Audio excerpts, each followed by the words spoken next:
Okay, and we're live. Hello. Thanks again, everyone, for joining us on the Nutrition, Health and Performance podcast with me, Jamie Pugh.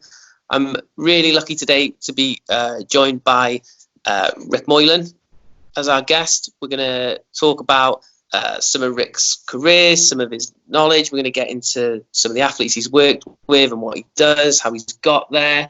A ton of stuff. I'm sure there's going to be lots of interesting conversations. So before we even get started, Ric, hello, how are we doing? Hi, Jamie. I'm good. How are you, mate? Yeah, not too bad. I'm a little full of cold. I don't know if that's going to come across when people listen to this. I'm a bit more nasally than even normal, but I'm sure it'll be fine. Ric, so before we get started into all that then, tell us a little bit about yourself, maybe people who haven't heard about you or come across some of your work. Tell us a little bit about who you are and maybe then some of the athletes that you work with as well. Cheers, Jamie. Yeah, thanks to everyone listening. My name's Ric Moylan. I'm a performance coach based up in Manchester in the UK, and I've worked all over the country. I've travelled abroad doing a variety of different things. I think I've worked in a number of different sports, from pro football to tennis to kind of random sports and random stuff, which we might get into a bit later, coaching the military and the police and so forth like that. But I think I'm probably perhaps most well known for my work in combat sport, in boxing, in pro boxing in particular. I was 4 years as the head of performance for Team Ricky Hatton, and that's kind of allowed me to work with a ton of quite well-known pro boxers, including Ricky himself, Tony Bellew, Scott Quigg, Anthony Crolla, Nathan Gorman, and quite a few more along the way. Yeah, it's definitely an impressive CV you've got there. One of the other ones, before we properly get into this conversation, so one of the other athletes you've worked with before is Nina Ross, who was I'm probably going to butcher this, but a fitness model. Is that sort of the right term? Have I got that right? Yeah. But Ric, I don't know if you remember. So one of the first times I ever met Ric was down at a seminar, and one of the things that we did was put Nina through a training session. And there's a room full of about 80 people, all these trainers, big, quite well-known PTs, packed room. And then somebody decides, you know what, let's go get this skinny 21-year-old, 5 foot nothing lad over there who's new to hold a rugby tackle pad. And Nina's just going to absolutely batter him for about 10 minutes and embarrass him in front of all these people. I've never been thrown around like that, absolutely battered in my life. And I don't know, I can't even know if you remember that, Ric, but it just sticks in my mind so much that I'd only just sort of got in and around that. I didn't even know who Nina was at the time, and it was just going over there and hold this pad. You know what? I didn't remember it, but it's kind of all flooding back to me now because I've got some photos of that, I think, as well. And yeah, you were. There are definitely some photos of Nina battering me everywhere. She traumatized you, I think. It must have done, because it's sticking with me even all these years later. I think it's like 7 years later. But no, yeah. So like I said, it's just to highlight. You said some of the athletes you worked with, incredible. And like you said, it's not. You are probably best known for some of the combat work and the boxing, but it is across the field. So I think the best place to start, and it's something that I think a lot of people would be interested in, is. And I know when I ask these sorts of questions that everyone's journey is unique. So it's not like we're saying, okay, this is how Ric Moylan did it, so this is how anyone can do it. But what was your journey to sort of get where you are now? Like I said, it doesn't just happen overnight that you get to work with all these athletes. What was that journey like for you? I think I'll probably start with a saying that a friend of mine who's another coach within sport, he said to me not so long ago in that this was his statement, not mine, and he said, it's taken me 20 years to become an overnight success. Yeah. And that's probably where I'd kind of start it for anyone listening, is that I like a lot of guys and girls, I wanted to be the athlete, I wanted to be the athlete, and I would consider myself a fairly good footballer. I trained in combat sports. I was involved at a kind of low level in some of what's now called the the League One clubs and whatnot like that, playing football, and then it never happened for me, and for a variety of reasons. Likewise, I've always been brought up, doing a variety of martial arts and boxing since being about 6 years old. I then kind of blocked punches with my face a bit too often, which didn't really end well for my combat career, and so I've been raised on a passion of sport, and sport is in my DNA, and so it was kind of natural for me really that was the career path that I wanted to pursue, and I initially sort of tried to take an academic route. Doing A levels in PE and psychology and whatnot like that, and I didn't do so well at that, to be honest with you. I'm not actually a massively natural academic, so I kind of took a different route. I wanted to.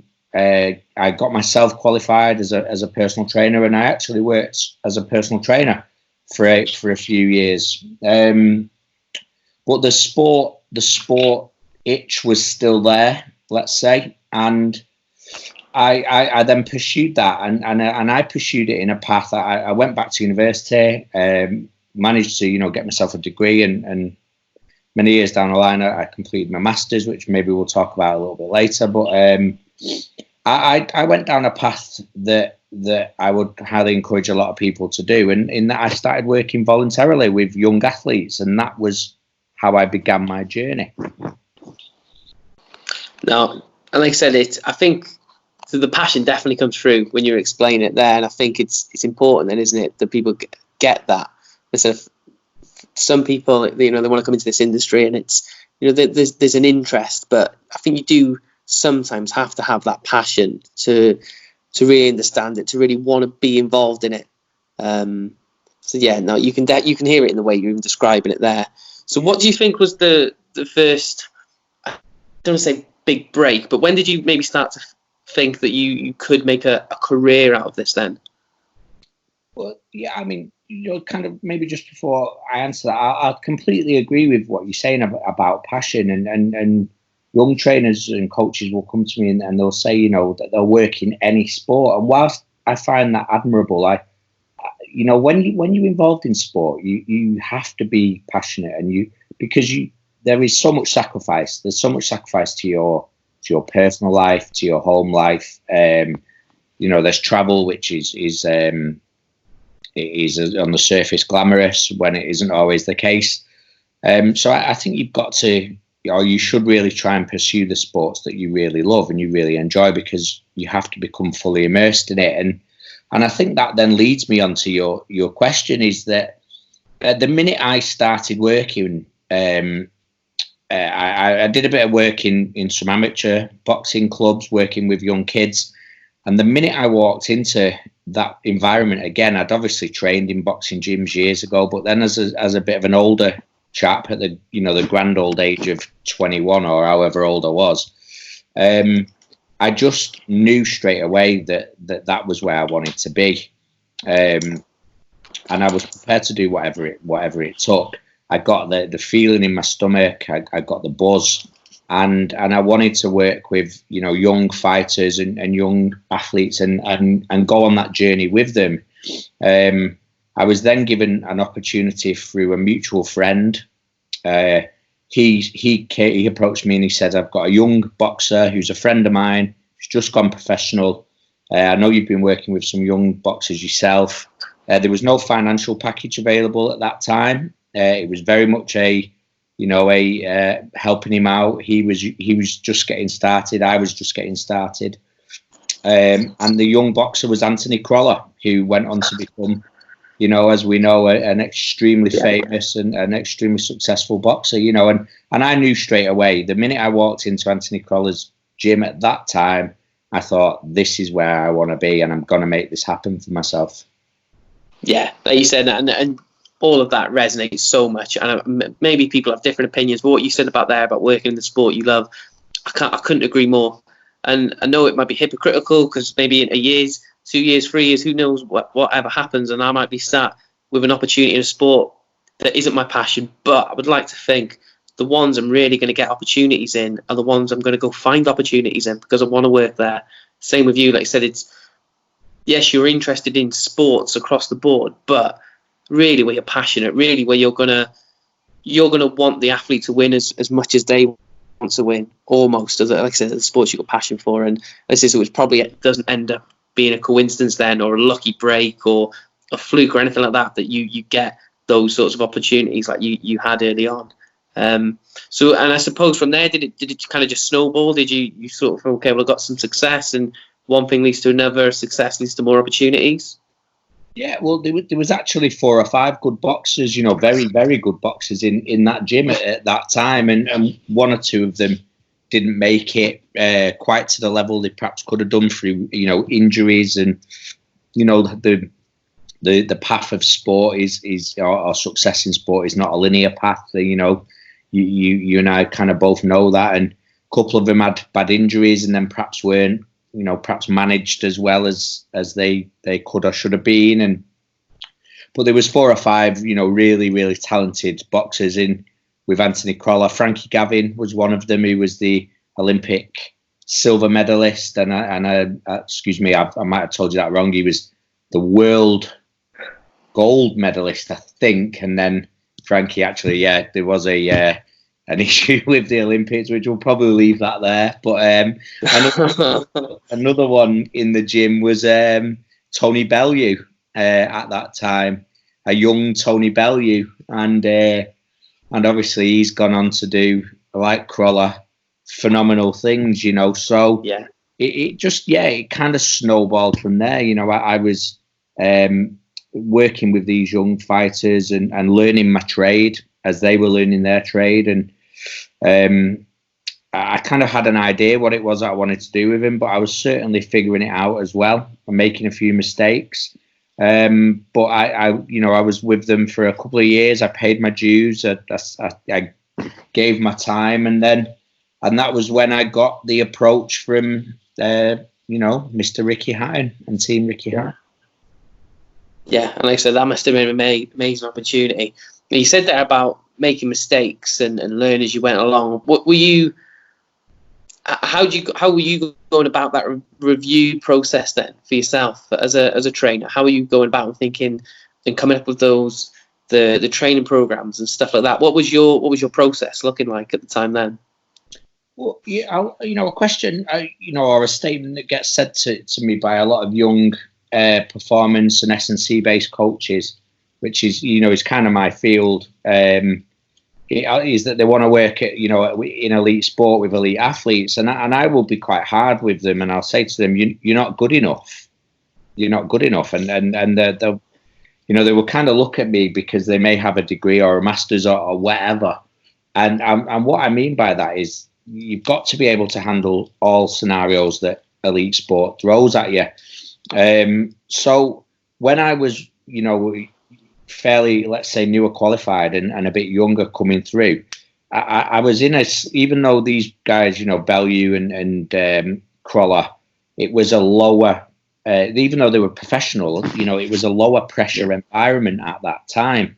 So I kind of rocked in with, my S&C cap on, and I had these, these ideas about, different models and different periodized approaches and whatnot like that. And the fighters and whether the listeners are aware of this or are not aware of this, it is shifting now finally. But at that time, which was about 10 years ago, there was a huge culture of in combat sports of, which I think most people know that, boxers have to make, or unless you're a heavyweight, that boxers have to make a certain weight category. So they can't be over a certain weight, in order to compete and fight and whatnot. So there was a real culture within the sport, and that was from managers to trainers to fighters as well, that weight training, S&C, it makes you slow, it makes you bulky, it makes you put muscle on, makes you go overweight. We don't do that. Yeah. So I've kind of rocked in as this young guy going, right, okay, we're gonna do this kind of training plan, and everyone was just like, no. No, we're not. And so I kind of had a real battle on my hands that I knew what I wanted to do. I knew what I believed was the right thing to do, but I had to, if I'd have kind of pushed on with my science head on, or my science hat on, let's say, I think I probably would have just been shown the door. Yeah. So what I had to do was, in my opinion, was gain the trust of the fighters, gain the trust of the trainers and the managers, and slowly, in a step-by-step and in a very strategic manner, let's say, slowly integrate the training plans that I believed were the right thing to do. Yeah, I think that's huge. And like you said, because it is easy to be naive and think that, okay, all athletes are surrounded by experts and all athletes are doing everything at 100%, everything perfectly. And the reality is, like you said, when you get there, they're not. And it's because there are, cultural things that might be in the way, or there's just how something's always been done, or there's this fear of something. And so it's not a case of, okay, well, I'm just going to go in and slightly change a program that already exists. Sometimes, like you said, you've got to go in and have to not completely change it, but make this big change. And like you said, it can be difficult to get trust. Did you find yourself that you were consciously doing that, trying to build trust, or do you think it was just this natural process? Like I said, so were you purposely trying to do it, consciously thinking, how can I do this? And do you still do that now, I suppose, to a degree, or do you think it's just something that comes naturally? Yeah, I think communication within any team environment is crucial to success, and I think we all would probably agree with that. And that within the support team of any athlete, I think the more you can communicate, the better. I've had the most success within the team environments, whether that's team sport or individual sport athletes. I've had the most success when the communication between all facets of the team has been good. And when communication has occasionally broken down, which it has, and these things happen, that can have an athlete effect. I believe that the athlete needs to understand what we're doing and why. So I think there has always been a conscious effort to, I think early on, definitely to build trust, but I think keep the athlete informed, I think, is probably where I'm at now, so that they have a base level of understanding why we're doing something. And I think, as I started to progress, I think one of the key things that as my science-based learning was growing and developing, my understanding of people was growing and developing as well. So to give you an example, with the combat sport athletes, I remember vividly, I knew in my mind that that there was a statement that would often get made across the boxing world, and perhaps still does, is that the trainer, the skill-based trainer, the boxing-based trainer would say, this boxer A or boxer B is punching harder than they were this time last year. And I was kind of like, okay, how do you know that? Yeah. And instinctively my science hat was like, show me the data, show me the stats. And I very, very quickly realized that if I kind of use that approach, that would just piss them off, something, yeah. And I'd probably get booted out and probably, a lot worse on the way. So I was very much interested in, can we improve the punch power of a boxer? Can we improve their punch resilience? Can we physiologically improve their engine, their VO2, their ability to keep punch volume up in the later rounds, etc., etc. But if I scaled that right back, in order to be able to actually do any kind of work with these boxers, my question would be something along the lines of, have you got any aches and pains? You know, and they would kind of come around. Oh, well, obviously, you know, with a lot of boxers, their hands, their shoulders, you know, they're sparring. So obviously, their nose might be sore or whatever. But I would kind of talk about, you know, what about knees? What about ankles? What about lower back in particular? Lower back, you know, is a huge one. Now, there is without going off too much on a tangent, a varying viewpoint for the posture of a boxer. But you know, for me, one of our primary roles is to get a boxer into the ring as injury free as possible. So that was one of the approaches that I would take, is that I would ask them about aches and pains, and I would ask them, you know, does your back hurt? Oh yeah, you know, I suffer terribly with my back, and then I would kind of slowly integrate some basic stuff to start with, and as the relationship with the athlete grew, we would move more towards doing the stuff that I wanted to do with them. Yeah, it makes a lot of sense. I hope that a lot of people can resonate with that sort of, you know, two-way communication and almost the little wins that you can get. On the flip of it, and I hope I'm not putting you on the spot here, without, I don't know, naming names or going into any specifics, do you think there was a time where you ever got it wrong, or have you ever sort of sat back and gone, do you know what, no, that wasn't the approach, or you could just feel that something you were doing wasn't quite clicking, or that you weren't getting that communication right with one of the athletes? Yeah, I think one of my kind of mantras now is no such thing as failure, only feedback, and that's something I've been taught along the way, and I think we always getting lessons along the way. But that said, there has been 100% times when it's not gone to plan. You know, whether that might be within the training protocol, whether that might be with the communication with the athlete, or you know, there is one time which, you know, sadly I can't actually name the specifics, but there was a very high profile occasion where it just didn't go to plan with the athlete, and that was also with members of the team. And I think a key skill for any of us is to be able to reflect and look at, you know, look at the wins and reflect on the wins and say, you know, where have we done well, but where did we need to improve, and what could we do better in the win? I think it's perhaps, is it easier in the losses? I'm not sure, but you know, I think in the losses we tend to be more reflective.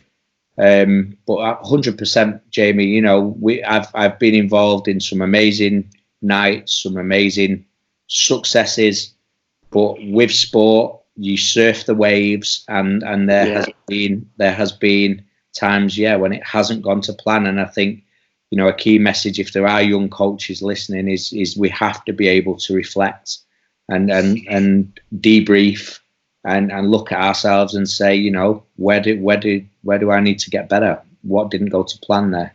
And there definitely has been for me.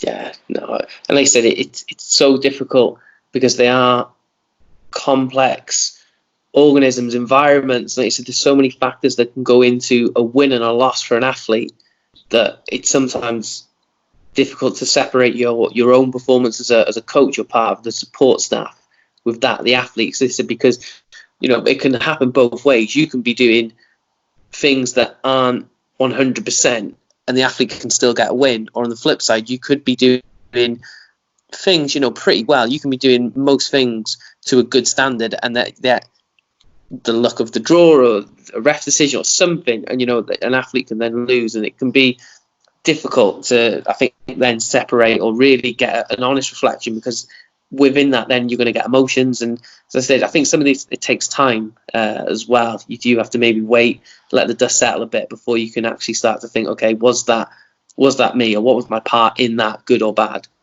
Absolutely. You know, one of the biggest challenges with combat sports, perhaps in relation to some other sports, is that, or a couple of the biggest challenges, is that, you know, that you only get one attempt at this. You only get one attempt at the event. An elite level fighter will only fight 2 to 3 times a year at most, and if it does go wrong, it's kind of like your Champions League or your FA Cup or your Heineken Cup final, whatever cup you name. There it is, and every fight is like that, and you're absolutely right. There's so many different factors. They could have stuff going on at home in their personal life, and therefore you're looking at yourself and saying, I've got to adapt to my communication style, depending on where they're at in terms of, what's going on in their life, their stress levels, their anxieties, all these things. We now know that we've got to adjust training loads and training volumes and whatnot like that, so that it's certainly not easy. We're all learning as we go, and that the learning phase is a journey, isn't it? We don't ever get there. We're always learning as we go. No, 100%. It's like I said, because even just working with athletes, with people, is even if you think you've sussed it, along will come a new athlete with new problems, new personality, new everything, and all of the stuff that you think you've built up over the years, some of it just goes completely out the window. You just need to sort of reevaluate and come at it with a different tact. Just to switch things up a little bit then. So you've done a lot of work in boxing. Maybe people will or won't know, as you mentioned at the start, you've then also done some work with tennis. So just same sort of thing then, really. First of all, how did that opportunity come about? And then secondly, how did you go about going to work into that? What were your thoughts going in? Was it, a completely new sport for you? And how did you sort of get your head around what you were going to need to do and the culture change differences and things like that? So Liam Broady, who's the pro tennis player that I predominantly work with, he's another athlete that from a young age I invested, a bit of time into on a voluntary basis. I met Liam through a mutual introduction when he was a young junior athlete. It was very, very clear. You did not need to be a tennis genius to see that when you watched him play. I think he was junior world number 2 at the time. The boy had enormous talent. So I said, I think when we opened up, it's a path that I believe everyone should go through. I did some voluntary work with Liam. We clicked, even as he was a young lad. We clicked.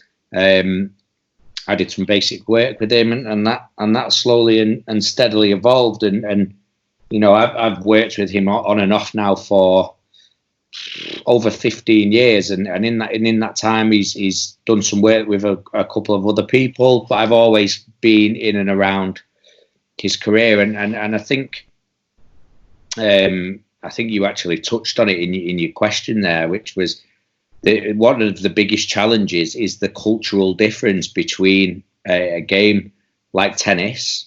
Now, within the actual physicality, there are, some physiological differences in terms of heart rate and lactate and all that, that science-based stuff. But there is also, a lot of similarities between the physiology of a tennis player and combat sport. In terms of footwork, in terms of lateral movement, in terms of explosive movement. I think the mindset of the two sports is enormously similar in terms of that tennis is actually quite gladiatorial, and it often can become a fight between you and the opponent across the net from you. So in terms of the athlete-based work, I actually found the transition fairly easy and fairly comfortable. Where the biggest challenges, and I touched on it a second ago, where the biggest challenges came for me as a coach was the cultural differences. The different coaching approaches from, say, British tennis compared to a elite level boxer, the different coaching styles, the travel that's involved in tennis. There was a ton of different cultural challenges that I had to face, and I believe in a key skill is the principle of behavioural flexibility. You've got to adapt your behaviour to the demands of the situation. So that's what I've tried to do. Yeah, I think that's massive. What you're saying there, that behavioural adaptability and flexibility, I think it's huge, and it's something that people maybe wouldn't think about consciously, but if you sort of sat back for a minute, people probably already do this to a degree naturally anyway. You're not going to act exactly the same way in front of different people. And for me, the culture stuff is the stuff that you will only get once you're in it, or you just have to immerse yourself in it somehow, a little bit or a lot, to start to explore it. And I think you're right. The physiological differences and all the rest of that stuff, yes, you have to apply some of it, and yes, you're going to learn as you go along, but that's almost the stuff you can read in textbooks, in research articles, and you can sort of begin to understand those differences there. But the cultural stuff, I think, like I said, there's no research paper really on that you could get a true grasp of what the culture is going to be like within a different sport, within different governing bodies and managements and tour organisers and all that stuff. You just have to get in that and then adapt your skill sets to make it sort of fit a little bit. Absolutely, and that then kind of opens up perhaps the question of the key skills needed to be an effective coach. And I think being able to sometimes step back and observe and listen, and then make your decisions and flex your behaviour based on what's going on at that time is one of those key skills. And again, it then leans back to what we talked about before. Have I always got it right? Absolutely not. But what I've always tried to do is get it from the right intentions. And and I think that is the key thing. I've been lucky enough to be at Wimbledon on a number of occasions, and French Open, and travelled around Europe and America with GB tennis, and spent time in the company of Leon Smith, who's the Davis Cup captain, and obviously he's Murray and all these kind of top performers, Dan Evans, Kyle Edmund, etc. And how they're all their own unique personalities. Edmund is a very different personality to, say, Evans, and the two of them are very different to Murray, and the three of them are very different to Broady. So you've got to get what take what in terms of the science, amalgamate that in with your coaching, and then adapt it based on what the situation requires at that time. Yeah, and they said, and all do this on a daily basis, on a continual basis, with multiple athletes and multiple sports. It's definitely a lot to manage. And one of the things that I find really interesting is that, so for those who sort of don't know, I said my role is predominantly in the university here in Liverpool John Moores. So I spend a lot of my time with with people who are in the same position as me. They're researchers / practitioners. So you could sort of, it's easy for that process to go, okay, well, if I'm going to make a decision about something, yes, I'm going to consider what the athlete needs, but I know where I'm going to get most of my information from, and I'm just going to filter all of the sort of research that I read. I'm going to go through PubMed and find all this information. I'm going to then filter that through and try and invoke a behaviour change. What about, so we know, and we'll touch maybe on maybe the decision you took to go and take the master's degree, but does that differ at all for someone like yourself, who is then 100% of the time pretty much working in alongside athletes? How do you go about that process of information gathering, filtering, application? I think I like yourself, and ultimately I went back to the University of Salford, which was where I did my undergrad, and I went back there to do my MSc, and that was because I said earlier, I don't believe I'm the most natural academic out there, but I do believe in the science. So I think having a foundation of proven, knowledge, proven data, there is, of course we've we then have to look at, you know, real life and what has worked in real life. But I think there's a lot of, you know, if I can say, there's a lot of shit out there, Jamie. Yeah, you know? there is. So for me, my foundations are exactly the same. You know, I come from a background of science, and I will look at, you know, what research is out there, and what is proven, and what to me is legit, and that's the kind of key word. There's a lot of, you know, pseudoscience bullshit out there, and so I'm the same. I look at the research, and I do my reading, and my learning's ongoing. And of course we then marry that to the outcome we're trying to achieve. You know, in sport, when it's all boiled down, sport is a results-based industry, and you have to achieve a result within the rules and within the fairness and so forth like that, and within, you know, you know, you have to keep your integrity, in my opinion, and those things were important. And then the third kind of piece of the jigsaw is the demands of day-to-day life. So again, you know, and before we kind of recorded, we touched on this a little bit, didn't we? That you know, I may have the research, I may be clear on the plan, I may be clear on, you know, what it is I want to do. I've got the athletes buy-in, I've got the trainers buy-in, but then we have to factor in TV commitments, then we have to factor in sponsorship commitments, and you know, and all these things are really, really important, because, you know, without TV, we don't have fans. Without fans, pro sport doesn't exist, you know. So we then, if we're working in a club, there may be a chairman who, you know, may want the player to do certain roles to fulfil within the club, charity work, etc., etc., and all these things, you know. Those who don't know, and you do know, Jamie, I'm a huge advocate of charity work. Not only for myself, but I think for athletes, I think it keeps them grounded. It keeps them in touch with real life and gives them secondary purpose and so forth like that. So you know, my process is the same. The only difference is I probably have to navigate a few more hurdles, such as TV sticking a camera in their face when you're trying to do their kills, etc. And you know, and what we do is we control. You know, I'm a big believer in, you know, taking small wins and controlling what you can control. So I accept that if you're going to work with a elite level boxer, let's say, who's at a weigh-in, there's probably a chance that they've you know, gone on a small weight cut, which is something that we really try and limit, you know, because again, the science shows the damage that can do, not only to performance, but of course we remember integrity is everything. We have to watch the health of our fighter as well.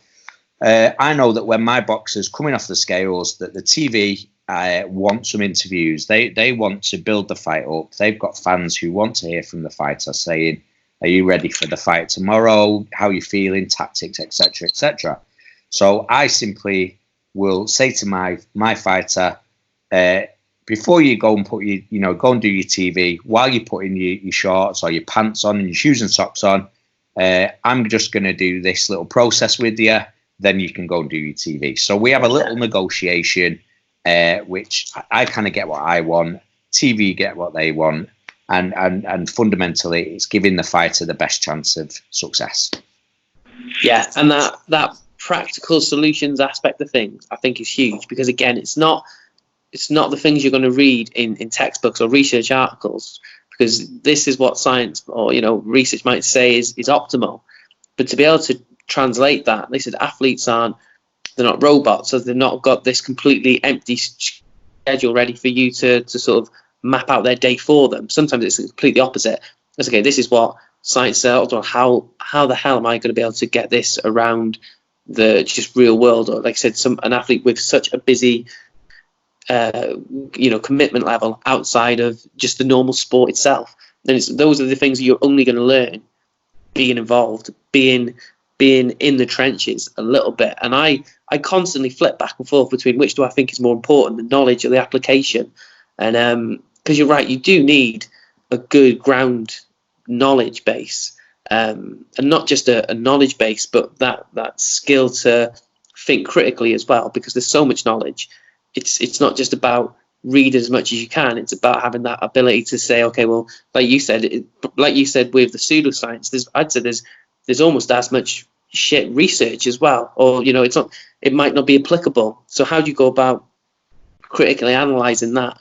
But on the flip side, then you have to think, okay, but I've now got to get this real human being to evoke this behaviour change and fit it in around the schedule or the commitments or whatever else it is. So I think it's a huge juggling act between the two.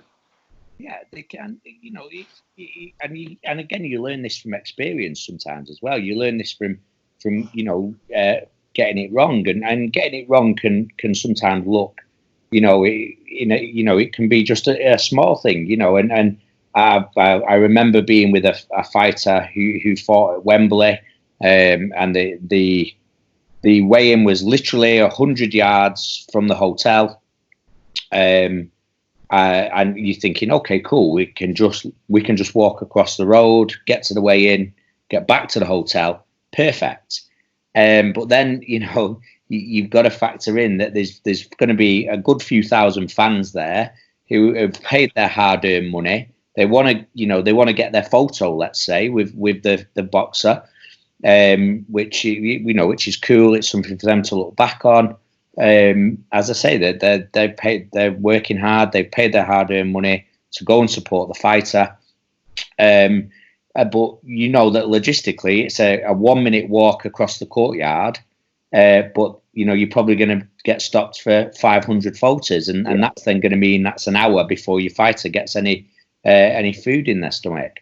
So your role, it can be so adaptable in terms of 1 minute I'm looking at the research and the science-based protocols to make sure my fighter's eating the right foods, doing the right movements, drinking the right drinks. Oh, and actually, even though it's only 100 yards, can we get a taxi, please? Because we kind of, we'll stop and do a few fighters photos for fans because that's important. Yeah. But my primary role is to look after the performance of the fighter. So I need to get them back to the hotel and get them fed and watered and rested, So I'll make sure that I've got a cab picking us up outside as well, So that's the kind of diverse role of coaching, science versus real life. As I say, it's all these things that we remember after. As I said, it's probably what stands in our minds more than the science and everything else is these little stories, these little things that we have to learn along the way. Rick, I'm a little bit conscious about time, so maybe one of the last things to sort of wrap this up is what's next for you? What's this year looking like for you? What sort of projects have you got ongoing, or sort of athletes have you got competing this year? Like any year, I believe that what you've done is done. It's about looking forward to the next challenges. I'm hopeful. Some might say that I've got a face for radio, Jamie, but I'm hopeful. It's going to be a bit more TV work, all being well, for myself this year, which was something I really enjoyed. I've got some travel ahead with tennis again, so there'll be some European-based travel, getting Liam ready for the summer season. So we'll go out to Spain and perhaps Italy, somewhere like that. Obviously, we've got to navigate that. In the news today that there is issues with viruses and whatnot. Travel, yeah. But and again, there are things that we have to navigate. But I'll head out to Europe with tennis. I've got some work coming through with some Team Hatton fighters. I am not involved in the training camp with Scott Quigg for his upcoming fight on the 7th of March, but I will be there as a fan supporting him. Looking forward to seeing him get back in the ring in the UK. And then I've got a trip to Hong Kong that is about to be confirmed. That's doing some private consultancy work. So I've like always, my plan is to be as busy as possible, to get out there, to kind of do my thing, to enjoy it, and to to try and get some wins with whoever I'm working with. That's going to be the plan. Yes, and I love that you said that right at the end there. Enjoy it, because if we're not enjoying it, like I said, we'll hopefully choose to be in this industry. If we're not enjoying it, then what are we doing? Rick, just before we wrap this up completely, where's the best place for people to catch up with you or connect with you or anything like that, find out a bit more about you? I'm on all the social media channels and I have a website. All of them is under my name, Ric Moylan, which is RICMOYLAN, ricmoylan.co.uk. As I say, all the social media channels as well. And I try and connect and chat to as many people as is humanly possible whenever I can. Perfect. And we'll link to all of those on the page when this goes out as well.